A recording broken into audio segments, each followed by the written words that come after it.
nós já estamos de volta. Olha, tem alguém aí na sua família que sofre com o problema de surdez?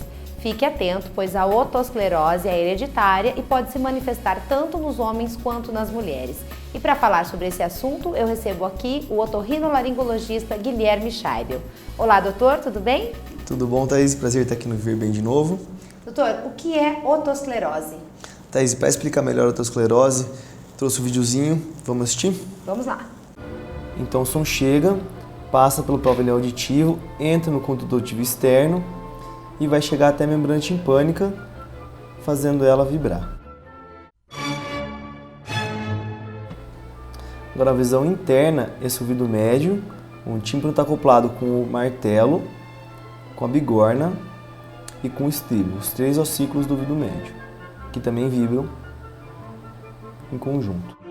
Essa parte, visão mais interna, a gente chegou no ouvido interno agora. E aí a gente vê o estribo empurrando o líquido dentro da cóclea.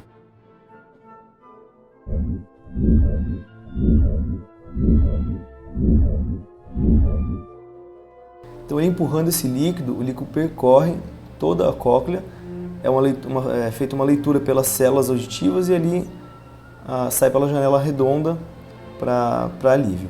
Quando acontece a otosclerose, a gente tem um travamento desse movimento, que acontece então, como a gente viu ali, o estribo não consegue mexer muito bem e não consegue empurrar esse líquido para dentro da cóclea, então não é feita uma leitura adequada da audição. Doutor, e a otosclerose pode causar perda auditiva parcial ou total? Thaís, a otosclerose geralmente ela causa uma perda parcial, mas em alguns casos mais raros, mais graves, ela pode sim causar uma perda total da audição. Isso acontece somente em um ouvido ou nos dois? Thaís, de acordo com estatística, 60% dos casos são bilaterais. Mas o que acontece? Na clínica, no consultório, a gente acaba vendo que a maioria são bilateral, por quê?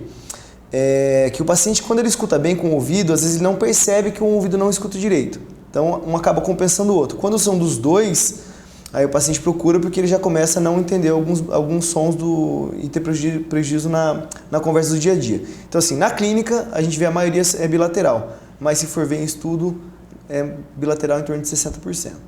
Doutor, e qual é a principal causa, então?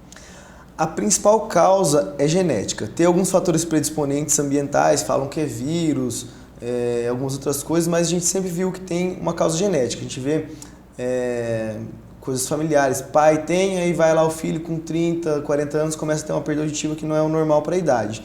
Então, é genética a principal. Quanto à prevenção, doutor, existe? Não tem prevenção.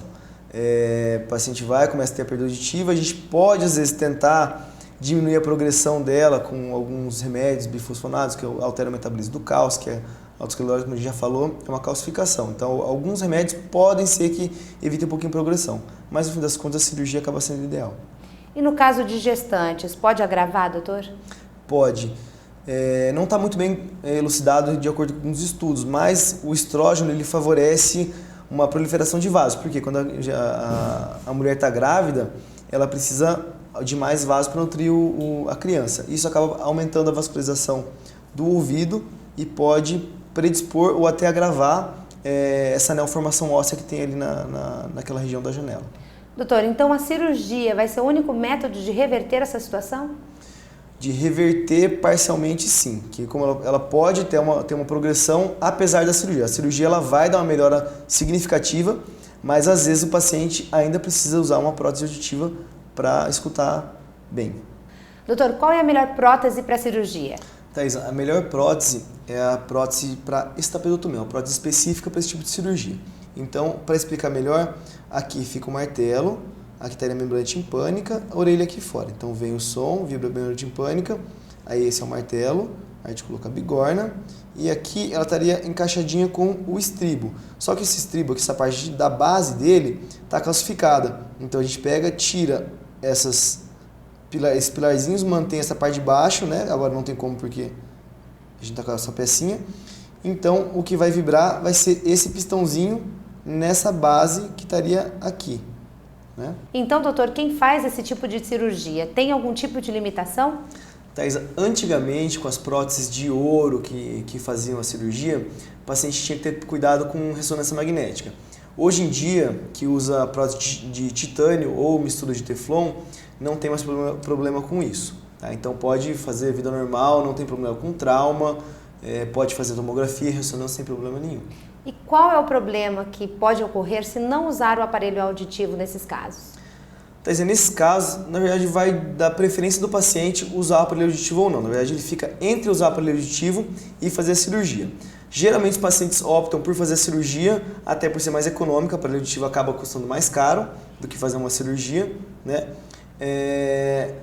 E às vezes, por não ser paciente que tem medo de operar ou algo do gênero, porque nesses casos a cirurgia vai muito bem e acaba sendo muito bem aceita pelo paciente e o paciente não tem que leva uma vida praticamente normal, não precisa ficar cuidando de pilha e tudo mais, faz cirurgia e vida normal. Doutor, e por último, já agradecendo a sua presença, eu gostaria de saber se a pessoa tem como saber que está começando com otosclerose. Thaisa, para suspeitar, geralmente paciente jovem. Paciente jovem começou com perda auditiva e história familiar. Então, que não é normal um paciente até uns 40, 45 anos começar com perda auditiva que comprometa o dia a dia dele.